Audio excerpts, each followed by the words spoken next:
그땐 몰랐는데 돌이켜보니 참 영화 같던 제 인생을 한번 들어보실래요? 지금부터 사연 시작하겠습니다.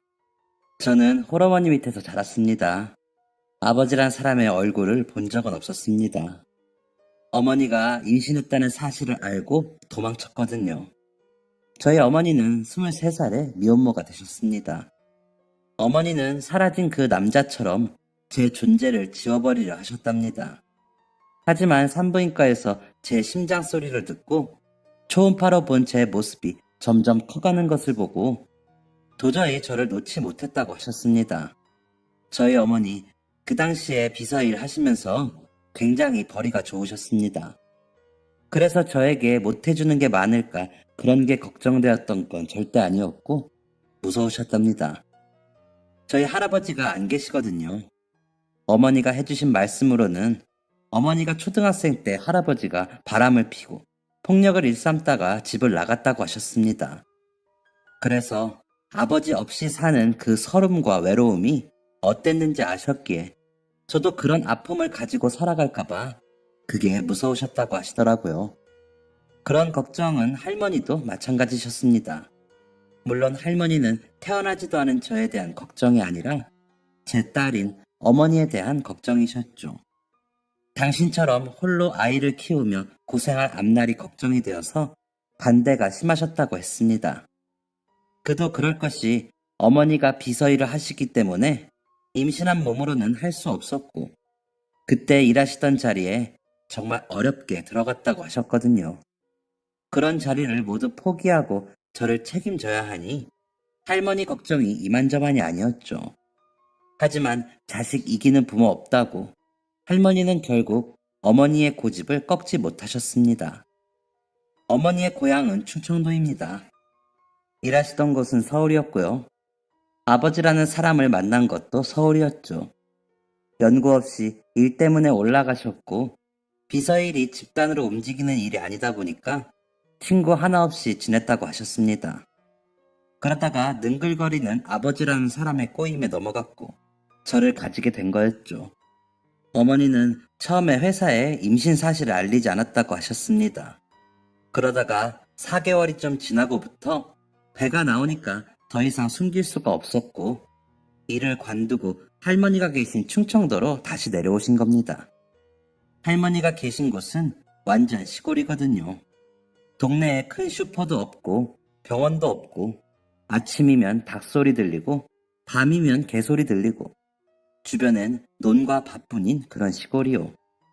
할머니는 그곳에서 홀로 농사 지으며 사셨었는데 저와 어머니가 그 옆자리를 채워드렸죠.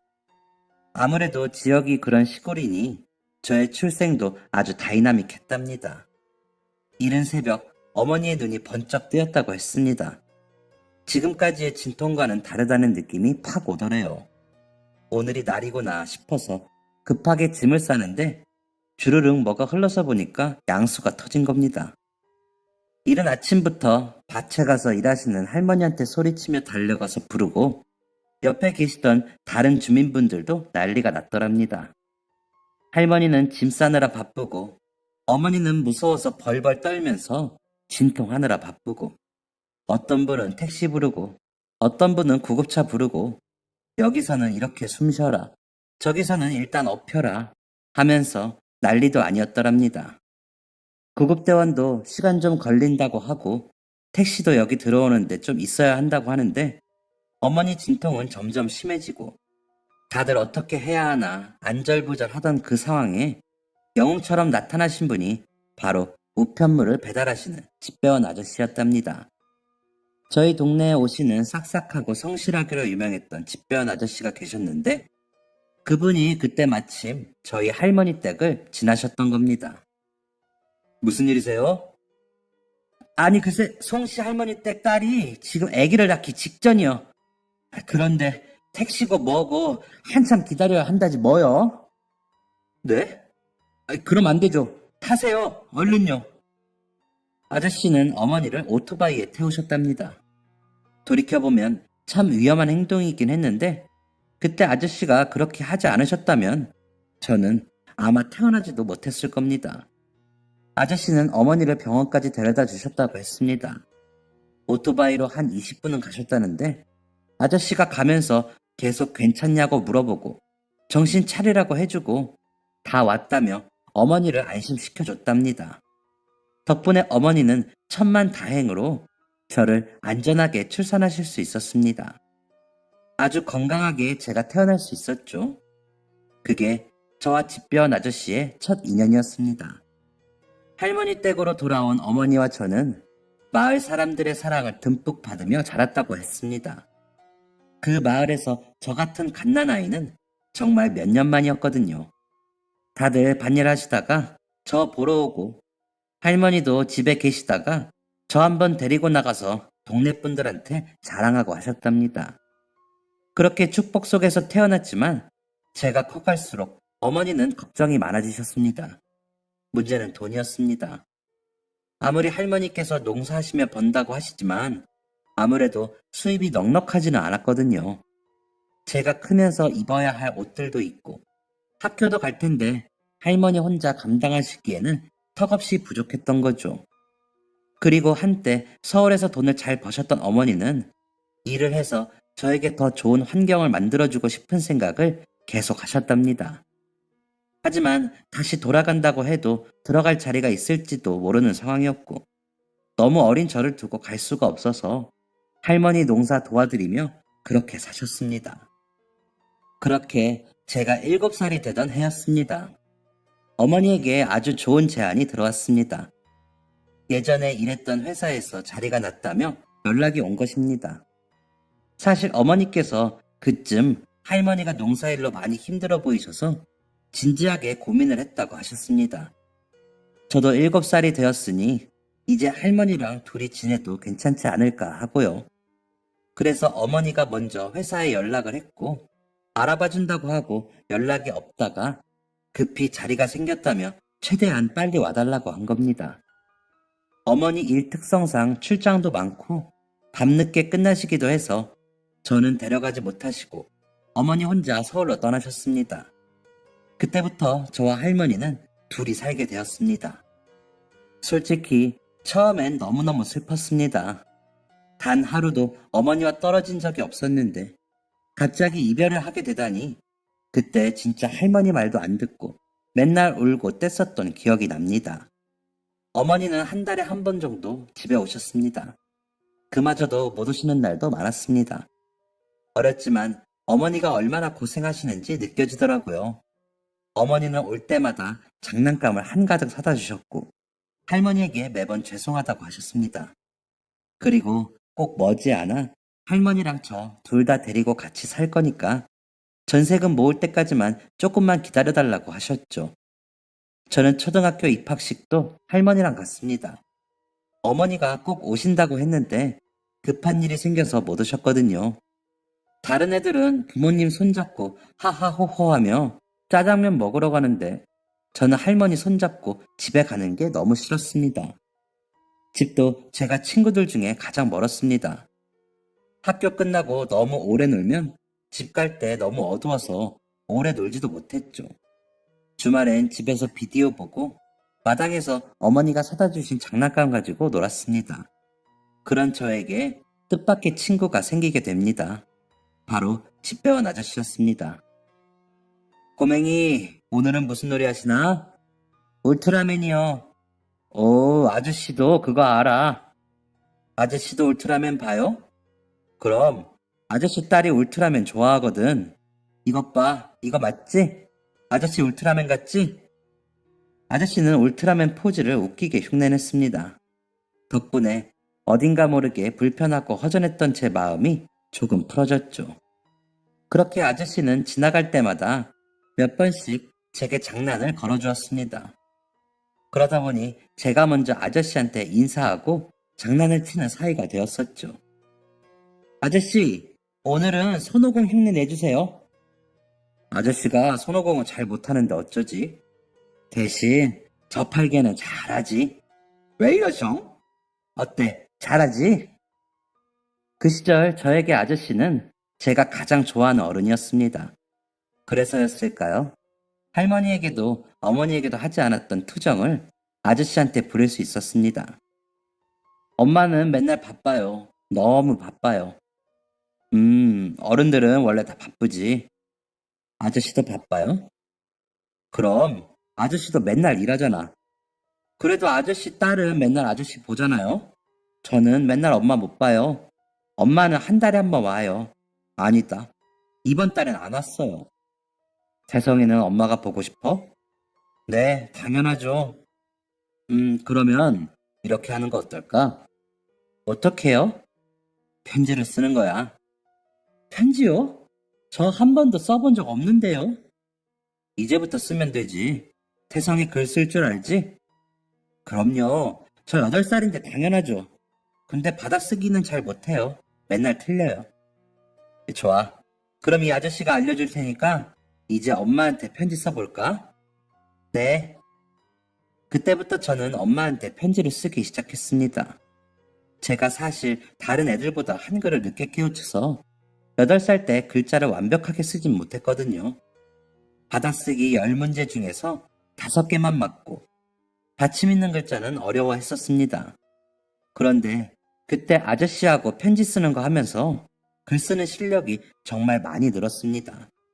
학교 선생님들은 다른 애들과 같이 교육을 해야 하니 저를 따로 봐주지 않아서 저는 항상 뒤처진 채로 있었는데 아저씨는 엄청 꼼꼼하고 착하게 알려줘서 좋았습니다.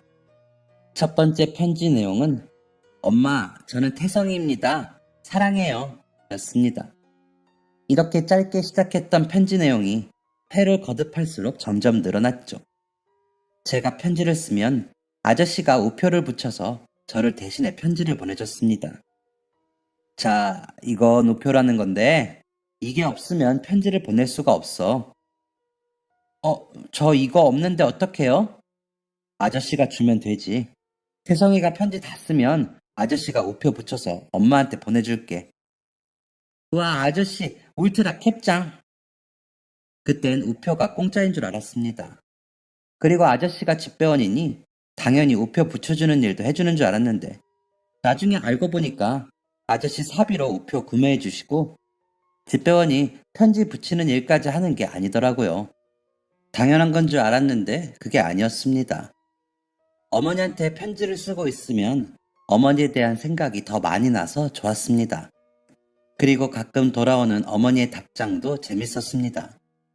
그렇게 어머니랑 1년을 편지를 주고받았습니다.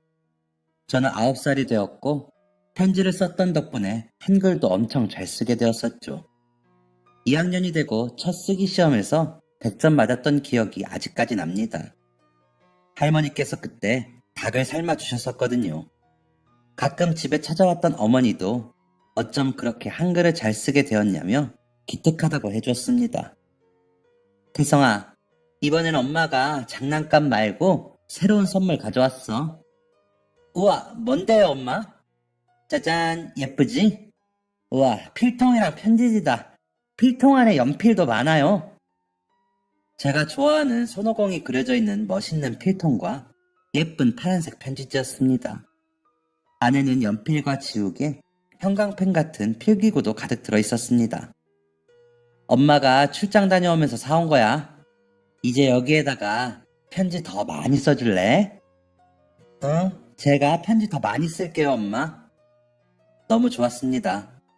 어머니가 보고 싶어서 쓴 편지로 어머니가 행복해 하시는 것도 기뻤고, 편지를 주고받으며 어머니와 가까이 있는 기분이 드는 것도 좋았죠. 태성아, 1년 정도 있으면 엄마랑 같이 서울에 갈 수 있을 것 같아. 1년이요? 그럼 저 3학년 때는 엄마랑 같이 살아요? 응, 아마도. 엄마가 최대한 노력해볼게. 우와, 네, 엄마. 제가 어머니의 선물에 푹 빠져있는 동안 어머니와 할머니는 대화를 나누셨습니다.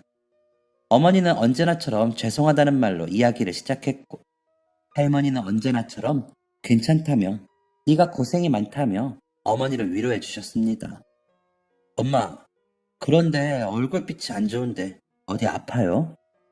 응? 아니야, 괜찮아. 아닌데 엄마 목소리도 좀 이상한데 감기 걸렸어요?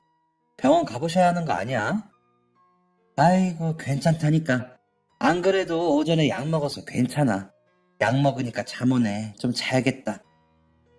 엄마, 어디 아프면 참지 말고 병원 가요. 태성이 옆집에 맡기면 되잖아. 아니다. 엄마, 건강검진 받으실 때 되지 않았어요? 예약해드릴까요? 아유, 건강검진은 무슨. 그게 돈이 얼만데, 될 때도 그러네. 나 한숨 잘 테니까 태성이 놀아주기나 해. 지 엄마 온다고 학교도 안 가고 종일 너만 기다렸어. 네, 알겠어요. 어머니가 중요한 일정 끝내고 며칠 휴가를 내셔서 저는 행복한 날들을 보낼 수 있었습니다.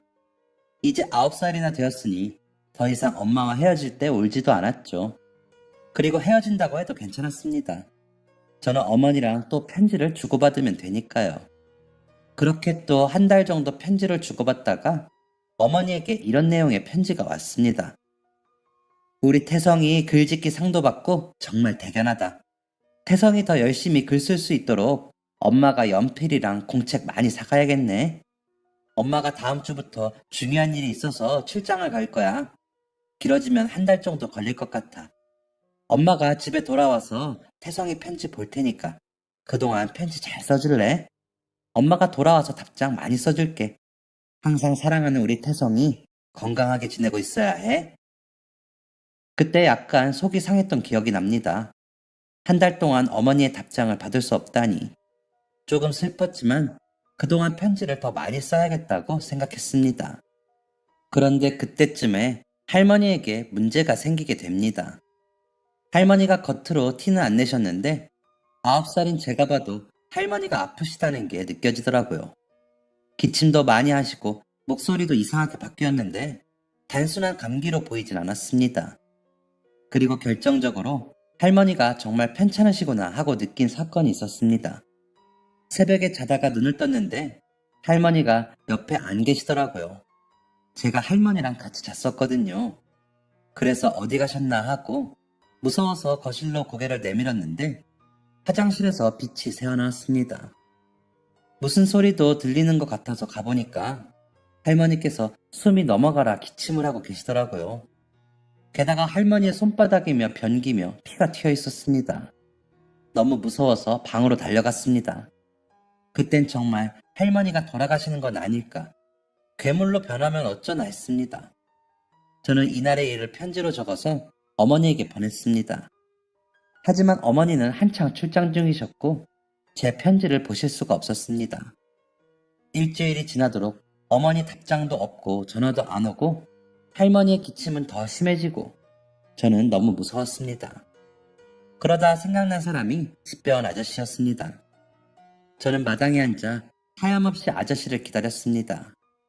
멀리서 오토바이 소리가 들리기만 하면 뛰어나갔었죠. 아저씨, 아저씨. 태성아, 아저씨 기다렸어? 그런데 어쩌지? 아직 엄마한테 답장이 안 왔는데. 오늘은 그거 말고요. 아저씨가 필요해요. 저는 아저씨한테 할머니의 상태를 전했습니다. 그리고 어머니가 지금 출장 중이신 것도 함께요.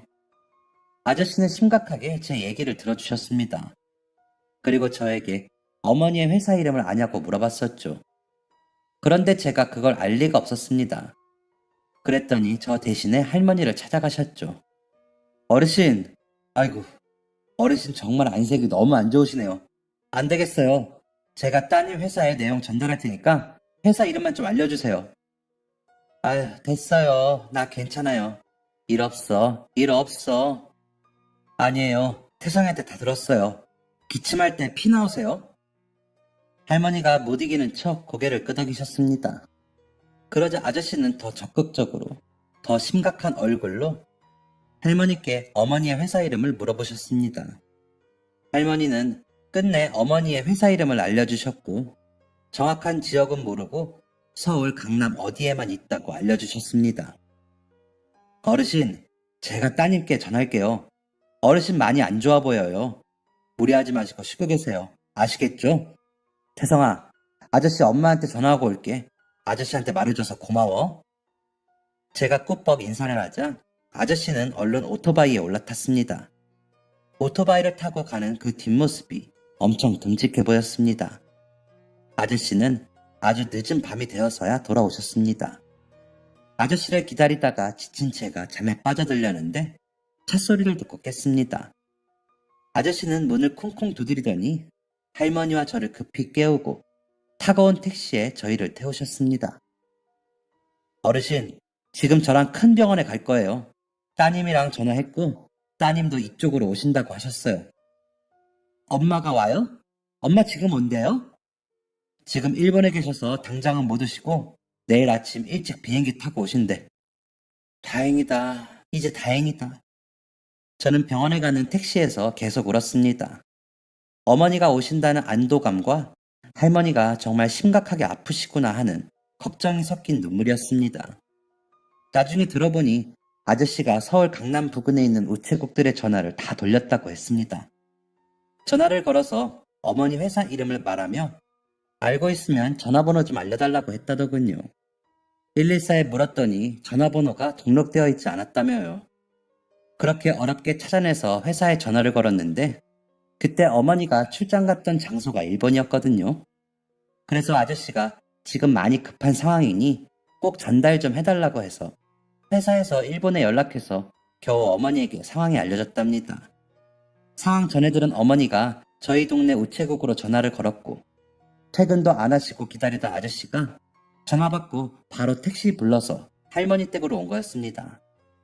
할머니는 응급실로 가서 엑스레이 찍고 소변검사, 피검사, CT 촬영 등등 검사를 여러 개 하셨고 해 뜨는 새벽에 병실 자리가 나서 옮겨지셨습니다. 아이고 왜 입원을 해 내가. 괜찮대도 자꾸들 그러네. 어르신 폐렴이 심하시대요. 그동안 어떻게 참으신 거예요? 할머니는 폐렴이셨습니다. 연세가 있으셔서 입원해서 치료를 해야 한다고 하셨죠.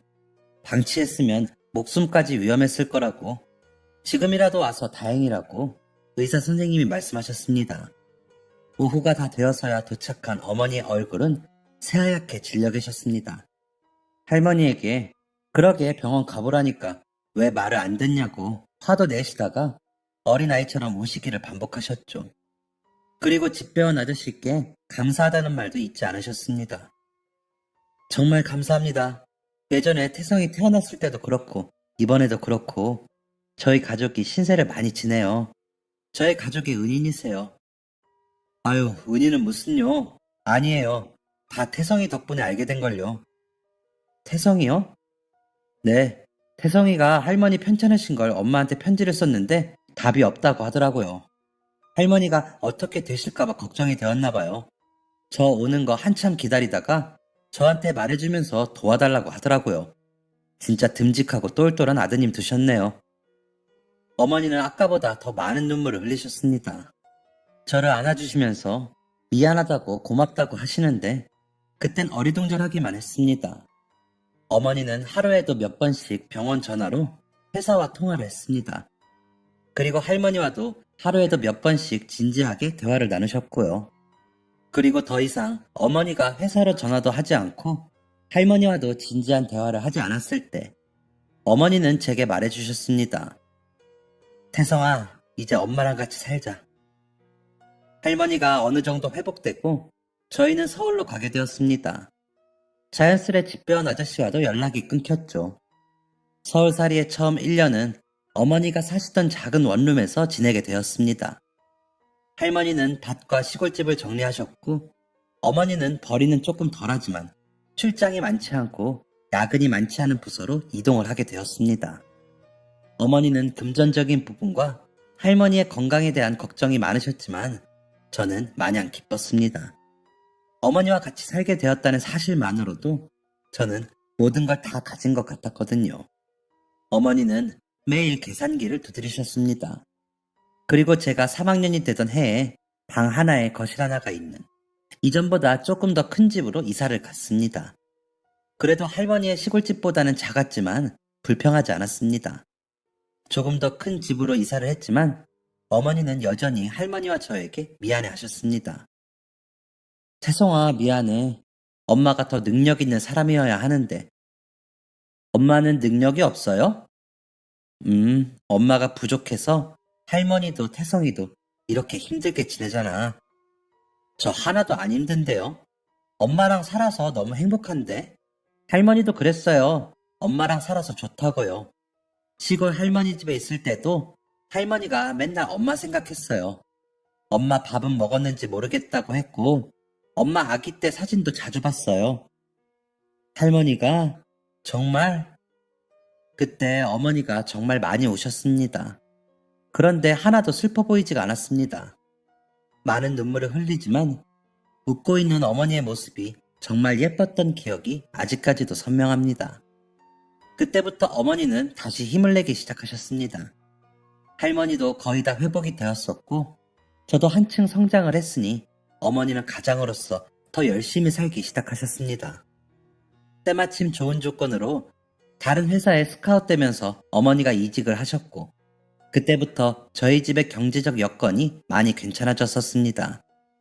4학년 때부터는 저도 친구들처럼 학원에 다닐 수 있을 정도였으니까요. 그 이후로 어머니는 자신의 능력을 마음껏 펼치셨고, 저도 성장하는 동안 부족함 없이 생활할 수 있었습니다. 그리고 또 하나, 제가 글쓰기에 재능이 있다는 사실을 알게 되었었습니다. 사실 이전에 시골에 있는 학교에 다닐 때에도 글짓기 같은 거 할 때 상을 받긴 했었지만, 서울하고는 비교도 안 될 정도로 작은 학교였고, 너무 어릴 때라 그저 운이었다 생각했는데, 중학교에 가서 보니까 제가 국어도 잘하고 글쓰기도 꽤 잘하는 편이더라고요. 초등학교 1학년 때는 그렇게 받아쓰기를 틀렸던 제가 글쓰기에 소질이 있다니 신기했습니다. 교내 100일장에서 상도 받고 지역이나 기관에서 개최하는 공모전에서 상을 받기도 했습니다. 그러면서 자연스레 제 꿈은 소설가가 되었습니다. 고등학생 때는 책에 빠져 살았던 것 같습니다. 소설, 시, 만화 등 장르 불문하고 눈에 보이는 책은 다 읽었습니다. 주말에는 서점 문 열 때 가서 문 닫을 때까지 있었습니다. 조금이라도 책 더 읽으려고 서점 문 열기만을 기다리곤 했었네요. 그렇게 초등학생 때는 어머니한테 매일같이 편지를 쓰고, 고등학생 때는 책만 보던 저는 문예 창작과에 가게 되었습니다. 그때 너무너무 기뻤습니다. 얼마나 많은 글을 배울까, 내가 앞으로 어떤 글을 쓸 수 있을까 하는 기대감에 한껏 들떠 있었죠. 그런데 대학에 가서 알게 된 사실이 세상에는 정말 글 잘 쓰는 사람이 많다는 것이었습니다. 진짜 다들 어떻게 그렇게 지식도 많고 글도 잘 쓰는지 놀라웠습니다. 저는 당연히 대학교에서도 인정받으며 학점도 잘 받고 쉽게 등단할 수 있을 줄 알았습니다. 그런데 다들 저와 같은 생각으로 학교에 왔더라고요. 별로 노력하지 않는 것 같은데 타고난 재능이 있는 사람도 있었고, 책 읽는 속도가 빨라서 하루에도 몇 권씩 책을 읽는 사람도 있었습니다. 그렇다 보니 제 기대와 달리 그저 그런 대학 생활을 보내게 되었습니다. 졸업 후에는 더 막막했습니다. 다들 글 쓰는 사람이 되겠다는 꿈을 가지고 대학으로 모인 거였는데, 졸업 후에 정말로 글 쓰는 사람이 된 건 아주 소수였습니다. 동기, 선배, 후배 상관없이 다들 꿈과는 많이 다른 방향의 길을 가게 되더라고요. 평범한 직장인이 된 사람도 있었고, 공무원 준비를 하는 사람도 있었고, 결혼을 하는 사람, 부모님 사업을 물려받는 사람 등 뜻밖의 일들을 하게 되었죠. 동기 중에서는 저를 포함 딱 2명만 계속 글을 썼습니다. 하지만 저를 제외한 다른 한 명은 졸업과 동시에 작은 출판사에서 책을 내며 데뷔를 한 반면에, 저는 데뷔도 하지 못하고 여전히 소설가의 꿈만 가지고 있는 지망생에 불과했습니다. 야, 그래도 태성이는 포기하지 마라. 그래, 우리 다 이 모양 났는데 너라도 계속 글 써. 졸업 후에도 대학교 사람들을 자주 만났었는데, 만날 때마다 저에게 하는 말들은 한결같았습니다. 자신들이 못 이룬 꿈을 저는 이뤘으면 하는 응원도 있었을 거고, 제가 열정에 비해 실력이 그리 좋지 않으니 안타까운 마음도 있었던 것 같습니다. 아, 모르겠다. 나도 그냥 취직이나 할까봐. 왜, 요즘 글 안 써져? 슬슬 신춘문예 준비하려는데 아무 생각이 안 나. 예전엔 쓰고 싶은 게 너무 많아서 신이 났었는데 이젠 안 떠오른다니까. 심지어 재작년 신춘문예는 10군데 넣었는데 이번엔 글 하나도 안 써져. 너 그거 나이 들어서 그래. 한 살 먹을수록 머리에 뭐 들어오지도 않고 상상력도 사라지더라. 이 뇌가 오염된 거지. 각박한 세상 속에 살다 보니. 고작 29살 동기의 말에 다른 사람들이 고개를 끄덕였습니다. 오염이라. 그렇다면 그걸 깨끗하게 씻겨줄 무언가가 필요하다는 것인데 어떻게 해야 할까? 술잔을 비우며 생각해보다가 동기 중 유일하게 데뷔했다는 동기에게 물어봤습니다. 너는 글 쓸 때 어떻게 해? 나? 나는 그냥 떠오르는데. 동기들이 부러움과 재수없음을 담은 야유를 장난스럽게 보냈습니다. 야, 얘는 인생의 아이디어 그 자체잖아. 여행도 많이 다니고 유명하다는 것도 다 찾아다니고 그 뭐냐? 노지 캠핑, 스쿠버 다이빙, 농촌 체험 뭐 이런 거. 그 경험들이 다 얘의 밑바탕이다 이 말이지. 한 친구가 마치 자기의 자랑인 양 떠들어줬습니다. 많은 경험이라. 네, 확실히 저한테는 많이 부족한 부분이더라고요. 저에겐 서점이 제 경험이고 제 인생이었으니까요. 거기서 모든 걸 찾을 수 있을 거라 믿었던 겁니다. 저는 오염된 제 뇌를 씻어줄 경험을 찾아다녔습니다. 아무 생각 없이 즐길 수 있는 놀이동산도 가보고 일주일 정도 해외도 나갔다 와보고 심지어 번지점프까지 해봤습니다. 하지만 도통 머리가 시원하게 뚫리진 않더라고요. 그러다가 문득 생각난 제 깊은 추억 속에 있던 시골 할머니 댁이 떠올랐습니다. 엄마, 할머니 댁 지금은 아무도 안 살죠? 그렇지, 거긴 왜? 그럼 저 거기 가서 살아도 돼요? 뭐? 얘가 요즘 왜 안 하던 짓을 해? 거기 가서 어떻게 살아? 다 무너져가는 폐가일 텐데. 고쳐서 살면 되지 않을까요? 저 딱 1년만 거기서 글 좀 써보게요. 아유, 알아서 해라. 저는 그 다음날 곧장 시골로 갔습니다. 생각했던 것보다 심각한 수준이더라고요.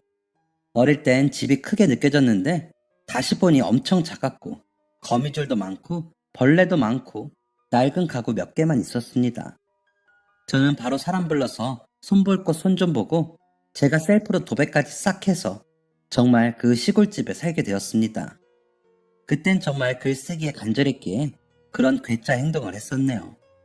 고향에 돌아와서 예전의 추억들을 떠올려 보다가 갑자기 잊고 있던 한 사람이 떠올랐습니다. 바로 집배원 아저씨였죠. 제가 태어나는 순간부터 고향을 떠나는 순간까지 많은 도움을 주셨던 바로 그 집배원 아저씨를 그동안 까맣게 잊고 있었던 겁니다. 저는 그분이 혹시 계실까 싶어 우체국에 가봤지만 역시나 아저씨는 안 계시더라고요. 20년이라는 세월이 흘렀으니 그럴만 했습니다. 제가 생각하기에도 그때 되게 젊었던 걸로 기억이 나는데 아마 시골을 떠나 도시로 나가셨겠죠. 아니면 나이가 들어 은퇴하신 걸 수도 있겠고요. 혼자 이런저런 상상을 하며 아쉬운 발걸음을 옮기려는데 읍사무소가 보이더라고요. 마침 폐기할 가구들이 있어서 폐기물 스티커가 필요했는데 잘됐다 싶었습니다. 들어가 보니 한적할 줄 알았는데 안에 어르신들이 많이 계시더라고요. 번호표 같은 것도 딱히 없어서 아무 직원한테나 가서 물어봤습니다. 폐기물 스티커는 어디서 받으면 될까요? 제 물음에 고개를 숙이고 업무를 처리하던 직원이 고개를 들었는데 저는 그 자리에서 숨이 멎을 뻔했습니다. 사람이 아니라 여신이었습니다. 세상에 여신이 있다면 이런 모습일까 싶을 정도로 너무너무 예뻤습니다.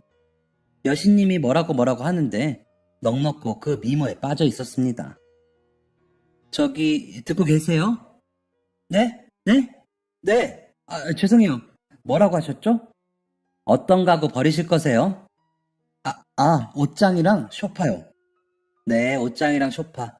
몇 인용 소파인지 아실까요? 규격을 확인해야 해서요. 모르는데. 내일 다시 올게요. 네. 그럼 내일 뵐게요. 내일 뵐게요. 이 말이 계속 제 귓가에 맴돌았습니다. 여신님은 목소리까지 아름다웠습니다. 그 다음날 저는 일어나자마자 목욕하고 자연스럽지만 단정한 일명 꾸민 듯 안 꾸민 차림을 하고 다시 읍사무소에 갔습니다. 여신님은 어제보다 더 아름다운 모습이었습니다. 안녕하세요. 안녕하세요. 일찍 오셨네요. 네. 몇 인용 소파인지 알아보셨어요? 4인용이요. 네, 4인용이고. 그럼 옷장은요? 크기가 얼마나 될까요? 아이고, 그건 모르는데 큰일 났네. 그럼 내일 다시 올게요. 네? 대충이라도 아시면 되는데.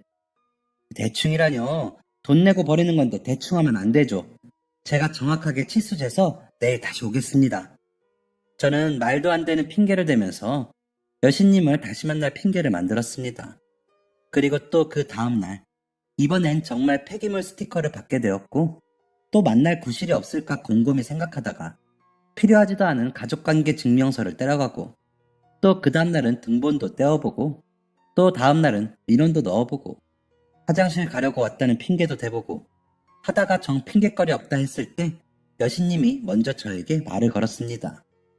태성씨, 여기 왜 자꾸 와요? 진짜 당황스럽습니다. 뭐라고 해야 할까? 그냥 여기 터가 좋다고 할까? 심심하다고 할까? 신경 쓰지 말라고 할까? 별의별 이상한 생각이 들며 머릿속은 정리가 안 되었는데 입이 먼저 열려버렸습니다. 그것도 아주 솔직하게요. 소연씨 보려고요. 이제야 솔직하게 말하네요. 알고 계셨어요? 읍사무소 직원들 다 알고 있을걸요? 이런. 자꾸 이상한 핑계 대면서 오지 말고 우리 밖에서 만날래요? 네? 밖에서요? 소연 씨가 저를요? 왜요? 그냥 밥이나 먹어요, 우리. 진짜 위기였습니다. 심장이 터질 뻔한 위기요. 저의 여신님인 소연 씨는 생각보다 더 털털하고 솔직하고 멋진 분이었습니다. 예쁘고 똑똑해서 이미 읍사무소 직원 몇 명과 동네 철원 여럿의 마음까지 훔쳐버린 완벽한 사람이었습니다. 그런 사람을 놓치고 싶지 않았습니다. 하지만 소연 씨에 비해서 저는 너무 초라했습니다. 저는 고작 작가 지망생이었으니까요. 그래서 그때부터 소연 씨에 걸맞는 사람이 되기 위해서 더 열심히 글을 썼습니다. 소연 씨는 그런 저를 대단하다고 해주었습니다. 글을 쓰신다고요? 네, 아직은 지망생이지만요. 와, 너무 멋있어요. 저는 어릴 때부터 글 잘 쓰는 사람들이 신기했어요. 저는 그런 재주가 없거든요. 소설가나 드라마 작가, 만화가 다 너무 멋진 일을 하는 직업 같아요. 태성 씨도 분명 멋진 작가가 될 거예요. 저희는 서로 좋은 마음을 가지고 인연을 발전시켰습니다. 소연 씨와 같이 있는 자체만으로 기분이 좋아졌습니다. 신춘문예 마감일이 다가올수록 마음은 조급해졌지만요. 그렇게 8개월쯤 만날 때였습니다. 둘이 같이 미래를 그리는 대화를 자주 했을 때였죠. 태성 씨, 나 할 말 있어. 뭔데? 더 늦기 전에 말해야 할 것 같아서. 그러니까 우리의 마음이 더 깊어지기 전에. 우리 결혼하기 전에? 응. 이게 내가 숨기려고 한 건 아니고 태성 씨한테 부담 주기 싫어서 그런 건데. 그러니까 이걸로 태성 씨가 불편하지 않았으면 좋겠고. 이건 당연히 내가 해결해야 할 문제니까 부담 가질 필요도 없고. 그리고 또 평소에 소연 씨답지 않게 불안해 보였습니다. 말도 더듬고 뭔가 안 좋은 일이 있는 것 같았습니다. 뭔데 그래? 괜찮으니까 말해봐. 그게 사실 나 빚이 좀 많아. 빚? 그렇구나. 얼마나? 뭐 하다가 생긴 빚인데? 솔직히 당황스러웠습니다. 제 앞가림도 못하는 처지에 제가 무턱대고 책임지겠다고 할 수 있는 상황이 아니었으니까요. 그게 내 빚은 아니고 우리 엄마가 나 고등학생 때 집 나갔거든, 바람나서. 엄마는 욕심이 많은 사람이었어. 남이 가지고 있는 가방 자기도 가져야 하고, 남이 사는 집 자기도 살아야 하고, 남이 먹는 거 자기도 먹어야 하고, 그러더니 남의 남자까지 뺐더라. 우리 아빠가 나처럼 공무원이셨거든. 지금은 퇴직하셨지만, 아빠 월급에 감당 안 될 만큼 흥청망청 돈을 썼고, 나중에 아빠 이름으로 고금리 대출까지 받고, 그때 엄마가 좋은 집 살고 싶다면서 아빠랑 우리 외할머니, 외할아버지한테까지 가서 징징댔거든. 그래서 결국 대출받아서 이사까지 갔었는데 엄마가 따로 대출받았다는 사실을 아빠는 몰랐던 거지. 한참 동안 몰랐어. 엄마가 딴 남자 손잡고 집 나갈 때까지도. 엄마가 나가고 한 달 뒤였나? 어떤 아저씨들이 오더니 집안 쑥대밭으로 만들어 놓고 막 욕하고 대체 그 큰 돈을 어디에 쓴 건지 아빠 퇴직금까지 끌어다 썼는데 한참 부족하더라고. 그게 나한테까지 올 줄은 아빠도 몰랐겠지. 은행도 아닌 이상한 대부업체에서 돈 빌려서 이자에 원금 조금 겨우 갚는 정도야. 이거 어떻게 해달라는 게 아니라 그냥 미리 말해둬야 할 것 같아서 미안해. 태성 씨가 그만 만나자고 하면 그렇게 할게. 머리가 복잡했습니다. 밝은 소연 씨에게 그런 아픔이 있는 줄은 상상도 못했거든요. 확실한 건 하나였습니다. 저는 소연 씨를 절대 놓칠 수 없다는 것이었죠. 아니, 소연 씨가 빚이 얼마가 있던지 나 신경 안 써. 헤어지는 건 절대 안 돼. 미안해, 태성 씨. 빚이 얼마나 있는데? 2억 정도. 그렇구나. 아버님은 아직 일하고 계시고? 아니, 퇴직하시고 청소일 하셔. 그래? 소연 씨 아버님, 나 한번 만나 뵙고 싶은데 자리 만들어줄 수 있을까? 제 앞에서 눈물을 뚝뚝 흘리는 소연 씨를 보니 무조건 내가 지켜줘야겠다. 절대 울지 않게 해줘야겠다는 생각이 들었습니다. 그리고 그 전에 아버님에게 먼저 허락을 받아야 했었죠. 소연 씨는 제 말에 알겠다고 했고, 저는 그 주말에 저의 장인어른이 될 분을 만나게 되었습니다. 홀로 식당에 앉아서 소연 씨와 장인어른을 기다렸습니다. 서울까지 가서 가져온 정장이 불편해서인지 식은땀이 나더라고요. 한껏 경직된 자세로 딱딱하게 앉아서 기다리고 있는데 저 멀리서 익숙한 아름다운 목소리가 들렸습니다. 태성씨, 소연씨였습니다. 저는 환하게 웃으며 반겼습니다. 그런데 소연씨와 장인어른의 모습이 가까워질수록 저는 이게 정말 꿈인가 생시인가 의심했습니다. 소연씨 옆에 있는 제 장인어른이 될 사람이 제 추억 속의 집배원 아저씨와 똑같은 모습이었기 때문이었죠. 저는 자리에서 벌떡 일어났습니다. 아저씨? 아저씨는 저를 못 알아보는 듯 했습니다. 어리둥절한 표정으로 가만히 저와 소연씨를 번갈아 보셨죠. 당황하기는 소연씨도 마찬가지였습니다. 소연씨가 제 이름을 한 번 더 불렀습니다. 태성씨, 왜 그래? 아저씨라니. 그때였습니다. 장인어른의 눈이 동그래졌습니다. 저를 빤히 쳐다보더니 입을 쩍 벌리시며 태성이? 라고 하셨습니다. 왜 그랬는지는 모르겠는데 눈물이 쏟아질 뻔했습니다. 저는 눈물을 막으려고 장인어른을 끌어안았습니다. 장인어른도 저를 꼭 안아주셨습니다. 저희 셋은 자리에 앉아 상황을 정리해 보았습니다. 어릴 적 저에게 도움을 많이 주신 집배원 아저씨가 바로 소연 씨의 아버지인 것을 소연 씨에게 설명해 주었죠. 어머, 그럼 그때 태성 씨 태어날 때 어머님께 도움 주셨다는 분이 우리 아빠인 거야?